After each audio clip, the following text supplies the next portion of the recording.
Okay, so what we're going over today in the Wanderer's Way workshop is a contemplative journey.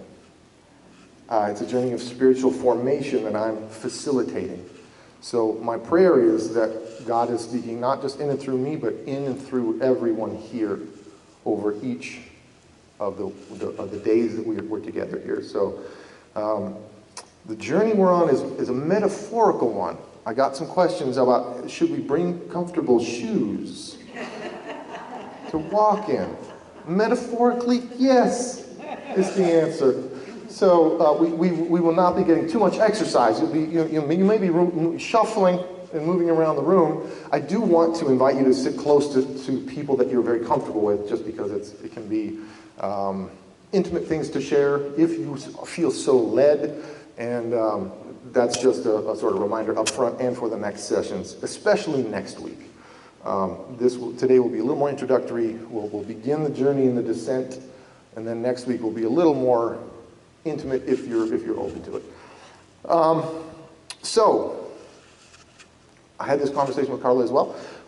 The information we're going over in the next 4 weeks touches on the Christian contemplative tradition and mystical theology. And it's about the soul's journey toward God and a lifelong process of transformation. So what I can hope to do in a 4-week class is not get us all the way there. Most likely, if some of you do, we'll take it. If there's some, levitation, barbette maybe. But what we want is a language and a framework and a means of understanding how we progress forward along this contemplative path. So many of you know that I'm Pastor Carla's husband. What you may not know, I grew up in a pastor's family. In fact, my mom is right here, and which you don't often get leading a workshop. Right, no pressure. When your wife is here too. Mind my P's and Q's here. Strike that. I grew up in the missions field. We moved to Germany when I was 9. My dad was a pastor my whole life. And in growing up in the church, just seeing all kinds of different perspectives, different kinds of people who come in and out of church circles. I came back to the States after I graduated and went to Seattle Pacific. And in a literature class, I was growing up with a pretty traditional theological framework. We read through the Odyssey. We read through Dostoevsky's Brothers Karamazov. We read through what we'll be touching on today, Dante's Divine Comedy. And it seemed like, okay, here's another class. We're going to read a bunch of books and kind of take some notes here. But the way in which this professor was able to make it relevant for everyday spiritual life and interpret those stories as the soul's journey toward God. And all of a sudden it was front and center and relevant and necessary, essential. And so that kind of planted the seed. And all of a sudden he's talking about Pseudo-Dionysius, mystical tradition, hesychasm, Eastern, the Jesus prayer. He's talking about Thomas Merton, Henry Nouwen. He's talking about contemporary spiritual writers, ancient spiritual writers, John of the Cross. And I had never heard of any of this stuff before, and so I could tell in this man there was a wisdom he was rooted in and coming out of. And so ever since, it's just been a journey to pursue that direction. And getting a master's in theology and the arts, I wrote my thesis on theology and poetry, where Carl and I met at Fuller, and it was really about parabolic theology, a theology of story. And so today is an opportunity, and over the next 4 weeks, to kind of frame those stories. So the exercises are intended to provide just opportunities for reflection and growth along these lines. So we can finally go to the next slide. Okay. Take 3 minutes and discuss this question with a small group of 3 or 4 people. 3 minutes is all we're going to take, and then we're not even going to share out yet. Just want to hold on to it as you discuss it. We'll share it out a little bit later. What does the term salvation mean to you? So we've got 3 minutes, a very loquacious group. It's sort of tongue time here. Would you like to join the phone survey?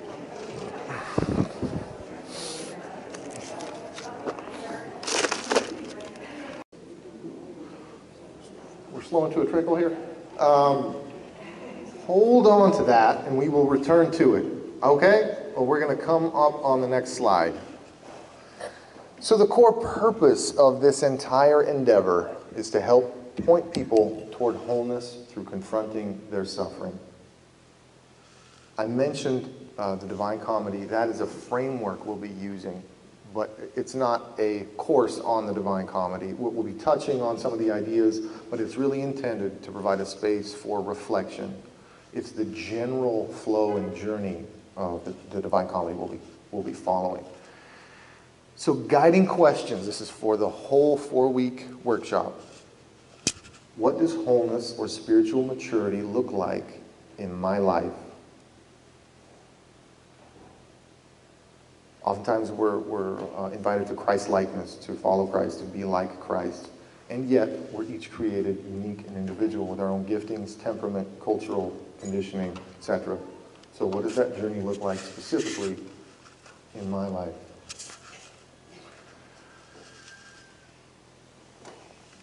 To what is my core purpose? We'll be following that trajectory. The very last course will touch on that question of core purpose and have an opportunity to articulate that. This is the progression. Today we'll touch on introduction and go over the entryway into the process. And then next week we'll be articulating core wound, and in the third week, your core strength, which relates to your core wound. And then lastly, an opportunity to articulate your core purpose. Here's the overall structure. Week 1, we'll be going into the cave. Why suffering? I've been getting that question. Richard Rohr says, embracing a life of faith has everything to do with what we do with our pain, how we respond to it, what kind of response we have to our pain. And that there is no rebirth that we talk about in the Christian life without some kind of death.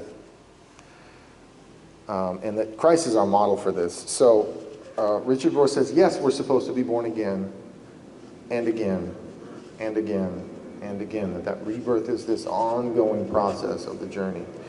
And what guides as we confront the source of our suffering, guided by God's grace, is our human ego, and it's what Thomas Keating calls our emotional programs for happiness.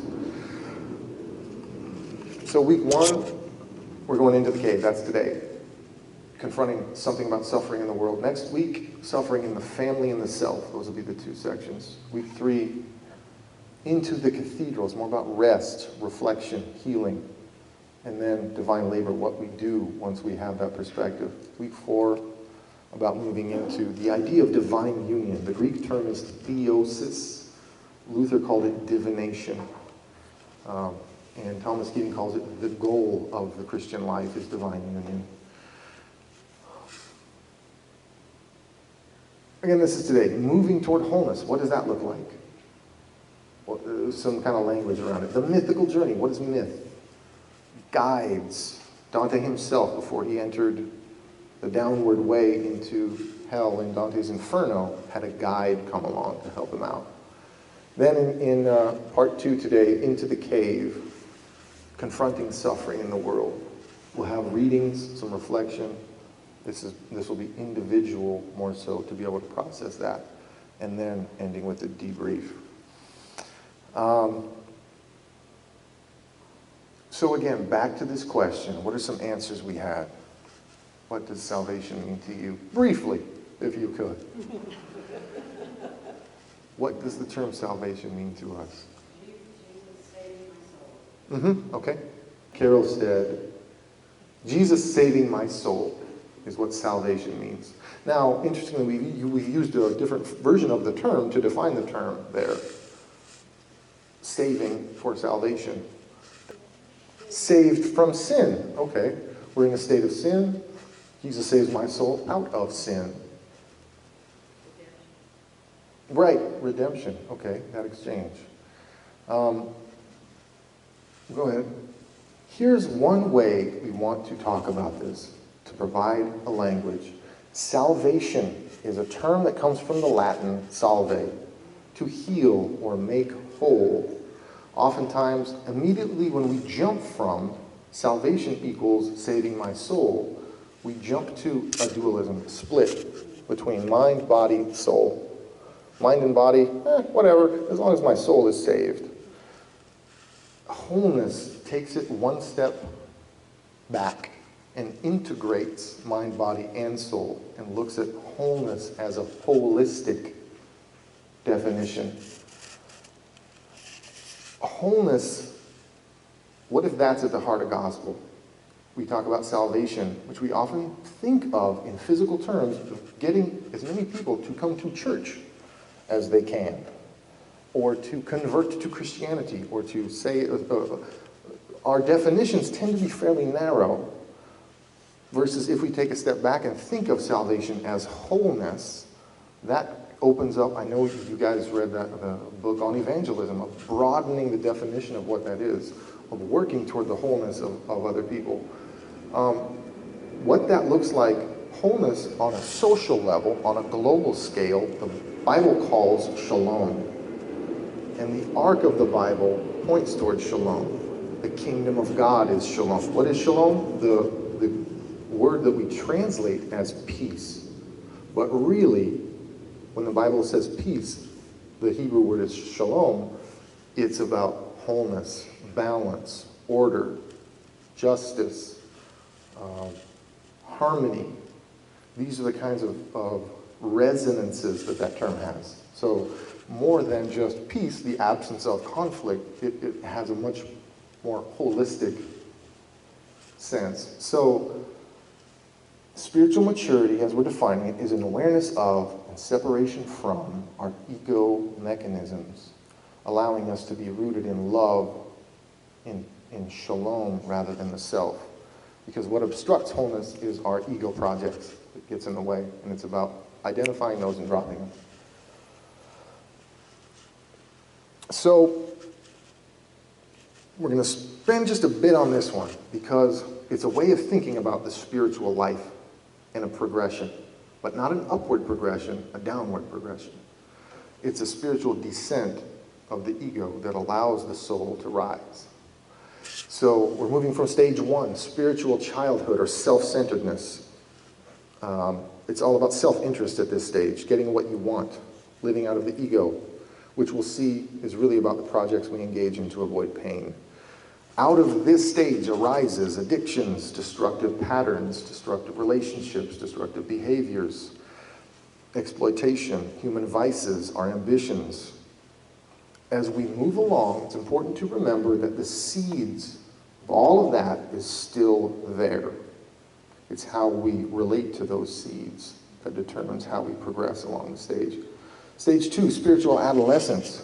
We might see a conversion experience, some maybe just maturing through life, adopting a value system, entering into community, joining a church can be part of this stage. It can be about obedience and a moral life, conforming to what is good, trying to subjugate our lower nature, where you're still taking steps to fight or overcome that lower nature.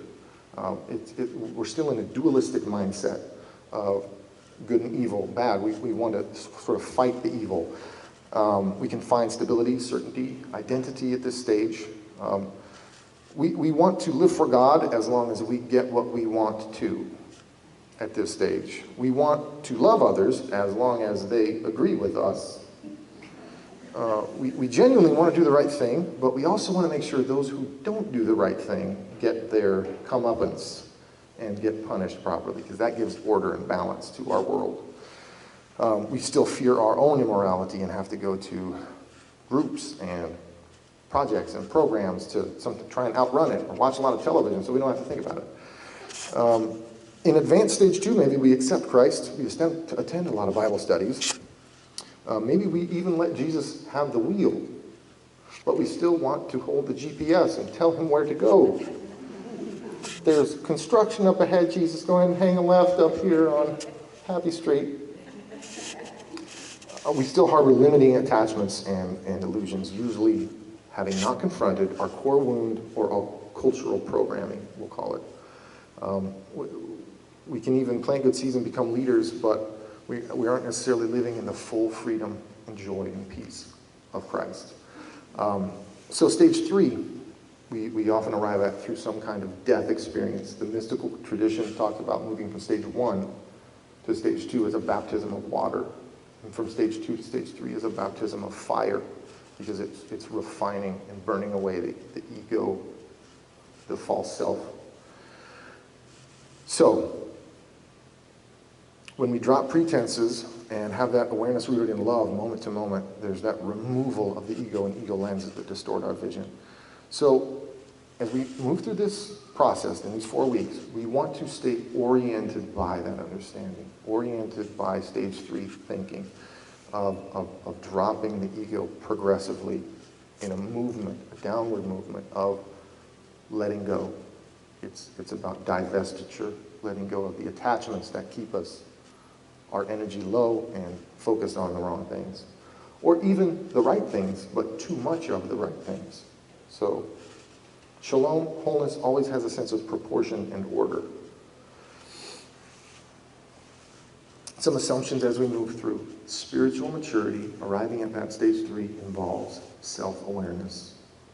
A high degree of self-awareness. Self-awareness is itself a spiritual practice. Arriving at a full sense of self-awareness requires encountering, witnessing, acknowledging, uncovering our wounds that can keep us tied down like a stake in the ground. Uncovering our wounds and arriving at wholeness is this ongoing journey, this ongoing process. So it's a mythical journey. Somebody said, I'm happy to attend your magic show coming up. And the only sense I could make that they were smushing together the words mythic and journey, and I came up with magic. I'm not, maybe next year. Usually, a word on myth, and how I'm using that term in this workshop. Myth, we usually commonly think of as something that is not true. It's just a myth, some story somebody made up. Because in our modern mindset, we think of truth as fact, something that is literally true, that must have happened. And so, in a courtroom, we need witnesses to prove what happened. In journalism, you have to have 2 or 3 sources to corroborate what really happened. That's how we define truth. We have to, in science, we have to test it multiple times to make sure that a theory is true. In myth, we're thinking of things as more than literally true. We're thinking of stories that help organize and inform and communicate our values through stories, specifically. So those are the 4 psychological, sociological, cosmological, and mystical are what Joseph Campbell calls the 4 components of any myth. To fully qualify as a myth, it has to hit those 4 areas. Psychological, it's true for me of how I live my life. Sociological, it's true for society and helps us understand how society works. Cosmological, it organizes the world and helps us understand that. And mystical, it preserves something of the mystery at the heart of existence. Those are the definitions of myth. Thinking of the Bible as a myth, that can be offensive. Because if you hear it wrong, you're saying the Bible is not true.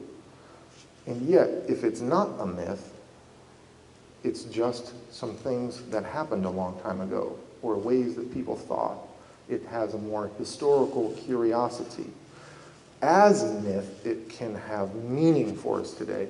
That bridges the gap. Its mythical resonance is its truth beyond the literal facts of the matter. The ability to apply the wisdom to our lives gives it that mythical resonance. So today we've got myths. They communicate to us in movies and novels, and the structure of myth itself, distilled down by Joseph Campbell and a screenwriting guru named Robert McKee, is the standard for screenwriting today. So it's very much in the air around us. If you go watch any movie today, it follows oftentimes a mythical hero's journey structure. So just another way of understanding myth is something that is true on a profound inner level. So with that understanding in mind, of stories that affect us and have a resonance, the next question is, what is a fictional story that had a profound effect on you? A movie you saw, a novel you read, a story you heard maybe in a sermon, maybe one of Pastor Carlos' sermons, that had a profound effect on you, and why? Why did it affect you that way? So we'll take, again, 2 minutes for that. Just discuss real quick in your small groups. What's a fictional story that's affected you profoundly? So, what did we come up with for that one? There sounds like this got a little more traction than the salvation question here. So here are some stories that have resonated with me, also rooted in this class from undergrad. And here was the quote that the professor opened the whole class with. "We are lost, we're trying to get home." That is at the beginning of Western literature and at the beginning of our spiritual life, all wisdom traditions. There's been a fall in Christianity, and we're lost. We're trying to get home. In Homer's Odyssey, when it starts off, he's stranded on an island, and it takes the gods intervening grace, if you will, and prying him loose and sending him on his journey home.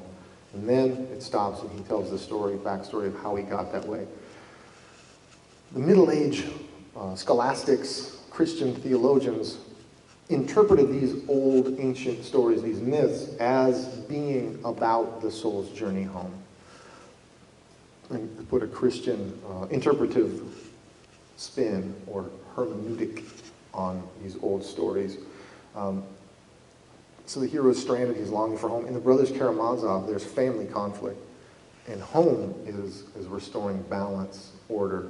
In the story, in the family, in the town, restoring a sense of balance and order and health or wholeness. More broadly, on the social level, Dostoevsky himself is talking about restoring balance, order, and wholeness to Russian society as a whole, some equilibrium. In this case, arriving home is metaphorically reestablishing connection and relationship and communion in the family, the Brothers Karamazov. So Dante's Divine Comedy, it opens with that quote. In the middle of our life's way, I awoke and found myself alone in a dark wood, for I had lost the straight path. He wakes up in the middle of life. Awakening is first. We have to realize we're lost to start walking home. We have 1,000 ways to distract ourselves from that fact. I'm lost and I need to get home. Dante himself was in exile, political exile, out of Florence. He'd been kicked out for political intrigue. Was essentially wrongfully accused and kicked out of town. In the Middle Ages, being exiled meant loss of name, loss of identity, loss of status. It was everything. People could just die from being exiled. It could be a death sentence just because it was so important to be connected to a polis, a city, body politic. So these stories have resonated for me in terms of this mythical journey home. About homecoming itself, this interpretive grid from the Middle Ages was called Theologia Poetica. That was the interpretation of taking these ancient myths, whether it was Homer's Odyssey or Virgil's Aeneid, and interpreting them as a spiritual parable. Another way of understanding homecoming that contemporary spiritual writers use, from Thomas Keating to Richard Rohr, talk about the moving from the false self to the true self. That's coming home. Moving toward wholeness for the individual, shalom for society. That's coming home. There's balance, there's order. Moving towards spiritual maturity is in itself a homecoming. in this life, partially until the final homecoming.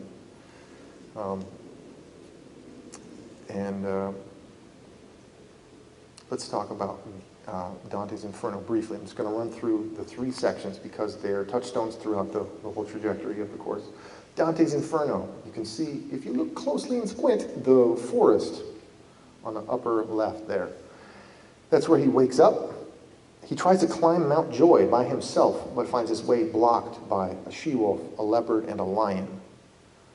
That's pride, greed, vice, avarice, human passions.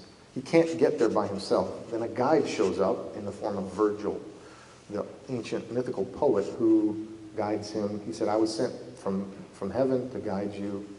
The only way to get there is to go downward first. You can't get up there by yourself.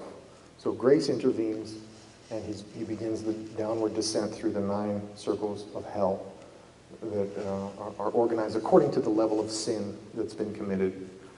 And then he encounters Satan at the bottom, who's frozen in ice and flapping his wings, and that creates ice storm. And he climbs down through the bottom eventually and makes his way up along with Virgil still through the 7 stories of Mount Purgatory.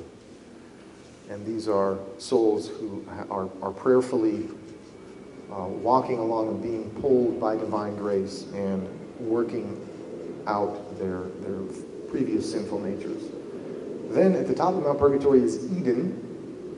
Virgil represents reason, and he can't get him past Mount Purgatory. With our human reason and education, that's as far as we can go, is the top of Mount Purgatory. To get to paradise, Virgil has to take his hands off. And it's Beatrice is this embodiment of divine grace and love for Dante. She shows up at Eden and becomes his guide moving forward. It's no longer our human capacity and will that can get us beyond purgatory. You have to be pulled and brought by divine grace. And essentially open yourself to it is the parable we're supposed to learn. Beatrice takes him through the 10 circles or spheres of the heavenly realms. And it ends in the Empyrean and a beatific vision of God at the very end. Here is the poem. It's not a short read. After all of this, and by the way, if you're interested at all in the Divine Comedy, there are excellent lectures for free on iTunes, on iTunes University, or Open Yale lectures.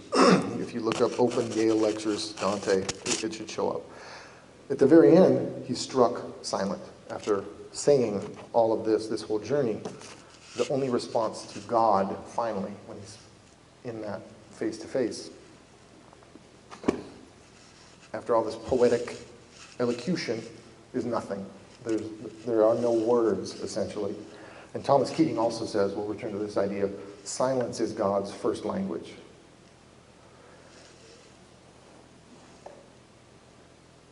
Following this idea of guides, discuss this too with your group. If you feel so led to write it down as well, if something, an emotion comes up, that's in part what the journals are for. If something strongly resonates with you that you need to remember later, write that down. Who have the closest guides or mentors been on your spiritual journey? Who have your guides been? For walking this mythic journey, a myth always includes a mentor figure or a guide. In your trajectory, who have those guides been?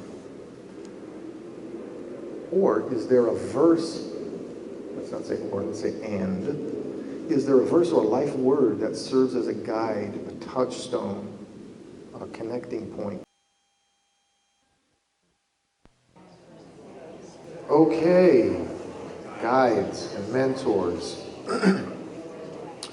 I'd like to invite the person that's been talking the entire time in their group to go ahead and let other people talk as well. All right, next time. You know who you are.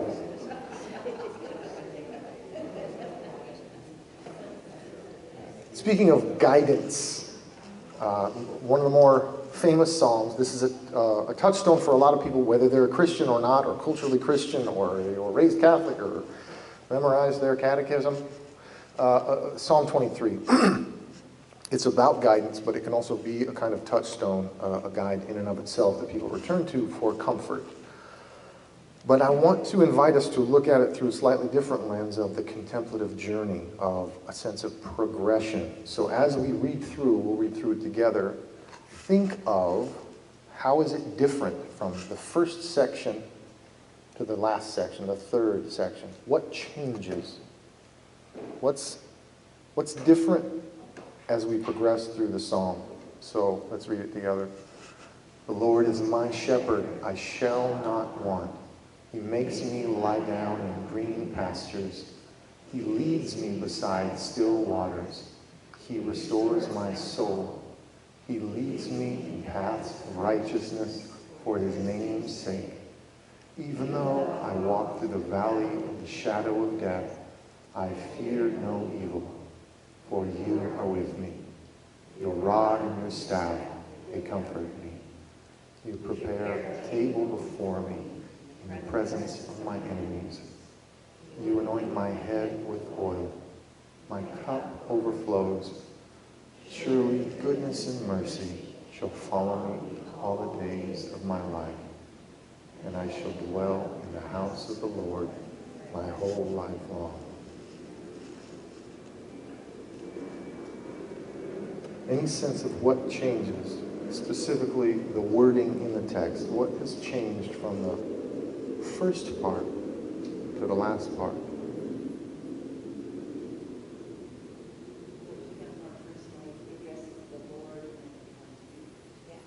Okay. So in the first section, God is referred to as He. It's as if it's in the third person, as if I'm having a conversation with another person about someone else, a ways off maybe. The imagery, the symbolism is pastoral, or sheep with a shepherd guiding them. You might imagine two sheep straggling at the back, asking each other, who's this guy up ahead? Well, He guides us through still waters. It's someone talking about God. And by the end, it is no longer about God. It is directly addressing God, saying, you. So we've moved from a distance, maybe even an arm's length, of learning about to conversing with, a direct address. In literary terms, apostrophe. We're directly talking to. And where does it hinge? Where does it move? Where does it turn from He to you? I'm just reading it. I kind of noticed right after I walked through the valley of the shadow of death. Uh-huh. And I hear the Lord are with me. And so it just to me, it kind of reminds me of what you talked about in the Lost of the Corner, where you have to kind of have this terrible place, like the valley of the shadow of death, before you can come close to that. Uh-huh.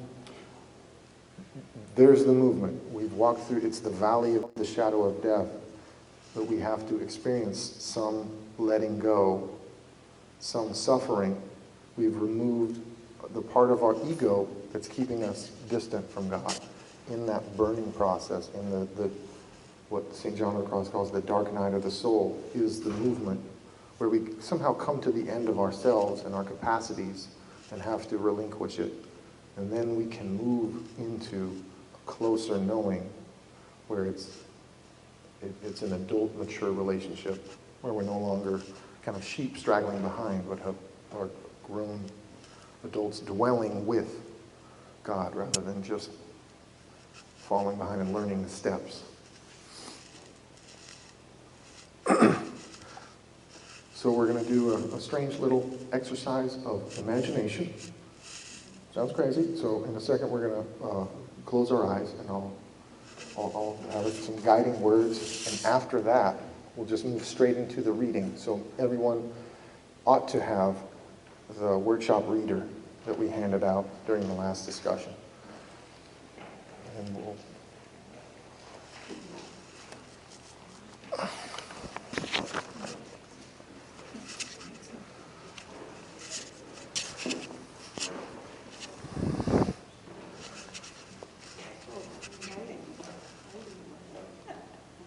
So the first move in this mythical journey is downward.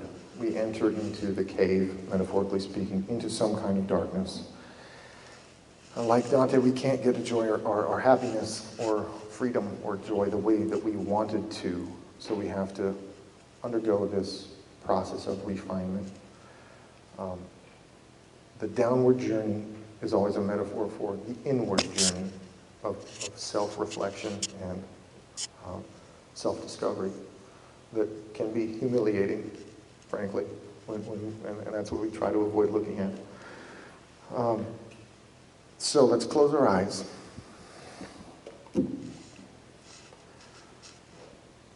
Imagine a cave. It's dark, it's damp. There's moss and lichen around the rocks below. There are forest sounds around you. The crack of a branch, crunch of dried leaves and needles underfoot. And imagine that you know if you don't walk through the cave, you will stay stuck in immature patterns or imprisoned by your wounds. The only way to grow toward wholeness is to walk through the cave. But in the cave, you will have to confront your fears, your suffering, your patterns of negativity, your shadow, your wounds.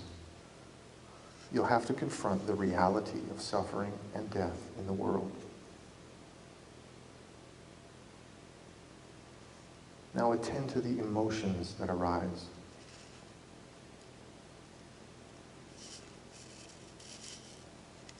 Now realize you are being guided along this path by divine grace, by divine light, by those who have gone before. They are fellow travelers. Sometimes you will see them, sometimes you won't. You have the Holy Spirit in the community of saints. Now step forward and enter into this place. Imagine yourself beginning to walk downward inside the cave. You can feel it getting darker. You can feel it getting damper. The light behind you diminishes, getting less and less. After a while in this darkness and uncertainty, you see a tiny bit of light up ahead that gradually becomes clearing. There are people here sitting together, speaking in low voices. They don't seem to notice you or mind that you're there. You move closer, sit down, and listen to their stories. And open your eyes and begin the reading.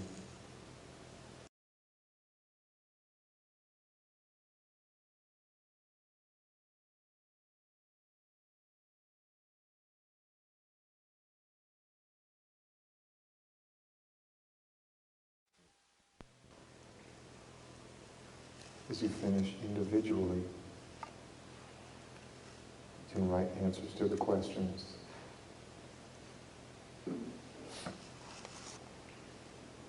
Briefly, again, 2 to 3 minutes, just individually.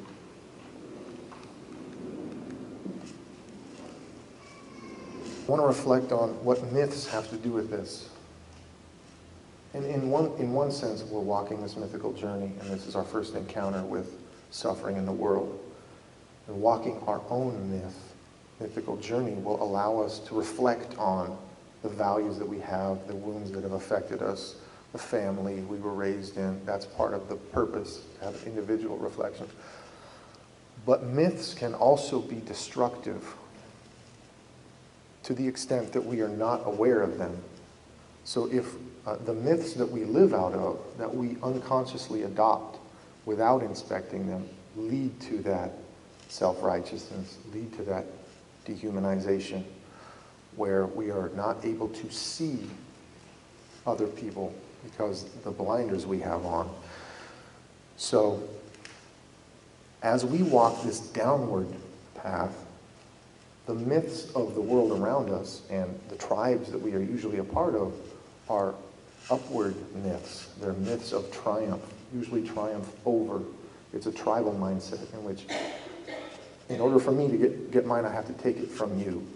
And so we want to walk a counter-cultural myth of letting go rather than acquiring and taking from. The myths that we live by, that are in our unconscious, whether we acknowledge it or not, we can call it our cultural programming. That can be family myths, starting on a very close level. My family is very well read. My family goes to good universities. My family is athletic. All my sons are the most athletic in all of Point Loma. We won the swim meet and we won the basketball championship. And geez, Bobby isn't really good at shot put. Whatever the family myth is that gives us an egotistical sense, displaced. It's not ourselves we're bragging about, it's our family, right? So we don't have to feel bad about it. But it does give us a sense by attachment and association of superiority, that we feel better than. Another myth, neighborhood myths. My neighborhood's better than yours. I taught high school in downtown LA for 10 years. Neighborhood myth, Diamond Street thugs, Crenshaw Mafia gangsters. It's my neighborhood myth that I get to feel a sense of. I carry this identity, self-worth, self-esteem by attachment to that group is a mentality we operate in, and there's violence inherent in that. My neighborhood's good, yours isn't, let's fight. Local myths embodied in our sports teams. Go Chargers, go Padres. That's a local personified myth that we project onto that their success means our success in some strange displaced way. There's a local myth. These become, that's fine, root for the Chargers, I'm all for it. If you over-identify with it, that's where the problems come in. We're already living in myths, we're not aware of them. The things we attach to that give us meaning and a sense of achievement. As soon as we over-identify that and cling to it tightly, we are bound to conflict with someone else and their unconscious myth. Denominational myths. I'm so glad I'm Presbyterian and not one of those stupid Baptists. Right? I would never go to the rock church. Those weirdos. The music's too loud, first of all. Whatever it happens to be that we attach to that gives us a sense of separation and superiority, and we use labels and throw them on other people so we can feel superior. Religious myths. I hardly need to get into that. All the Muslims are evil. All Catholics are going to hell. Take your pick, whatever category you want to throw in there. You can't see a person if you are applying that label to them. You can just see the label. National myths. Death to those who hate America. This is the best country in the world.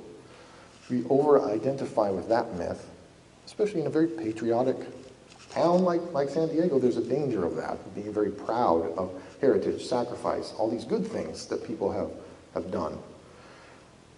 And over-attaching to that and over-identifying with it, finding our sense of self-worth in that versus in Christ and grace, that's when violence enters the picture. When we adopt those myths wholesale without any reflection, we want to define people as higher and lower, in and out, with me, against me. We want to scapegoat. We perceive others as threatening our agendas, values, and projects. Christ says, no thank you, and sends a Holy Spirit, and what he does is have everyone speak languages that they can understand and tear down walls and definitions and boundaries and labels that we apply. So that is part of the Christian trajectory that is counter those unconscious myths that we cling to for identity, resulting in dehumanization and self-righteousness and violence. And that requires letting go of those myths to be infused by love, grace, knowledge, and we'll certainly get to that. There's neither Jew nor Greek, nor master nor slave, nor male nor female, or black or white, etc., etc. All those labels start getting dissolved. Even if we assent to all that, on a nominal level, our cultural programming will probably take us back in the normal direction unless we examine those in a specific, targeted way and let them go.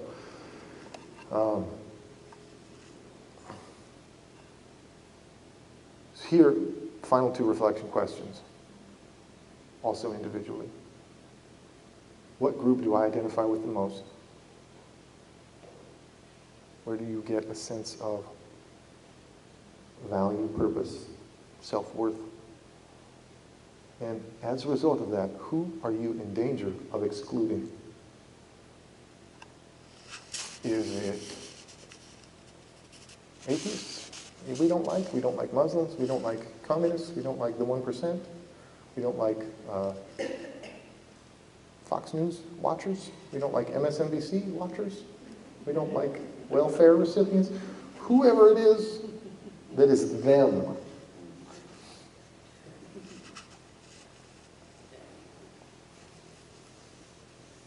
And write that down real quick in the journal as well, just as a note to self you can come back to as we wrap that up. We want to look at what's the point of this initial entrance into the cave, confronting suffering.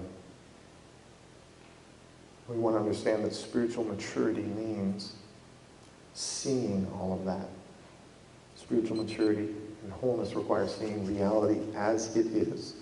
The things we do and why we do them. The things we think and why we think them. The things we say and why we say them. The things we feel and why we feel them. Part of that involves taking a direct look and allowing ourselves to be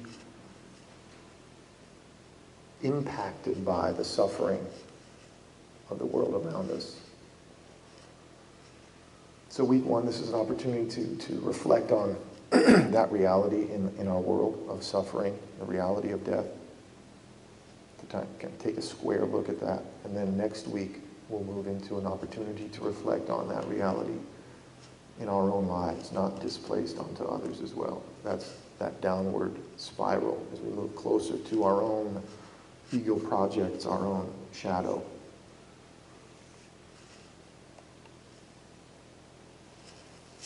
And so as we wrap up, here are some optional exercises to conduct this week, to move in this kind of space.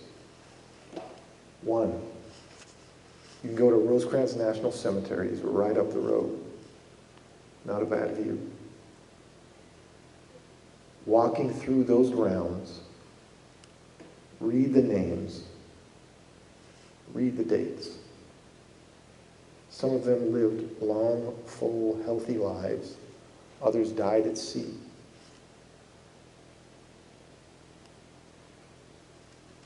Just sit with that. Let your imagination work. Write down your thoughts. There's a poem called Facing It by Yusuf Komunyaka. What strikes you about that poem? With poems, I always say, read it at least twice, if not 3 times. Listen to the song With God on Our Side by Bob Dylan. Write down your thoughts to that. Look up Gustave Doré's painting, The Enigma.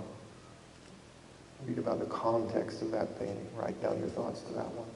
These are just some ways to stay in this state of mind as a through line to next week with all the distractions that we can have.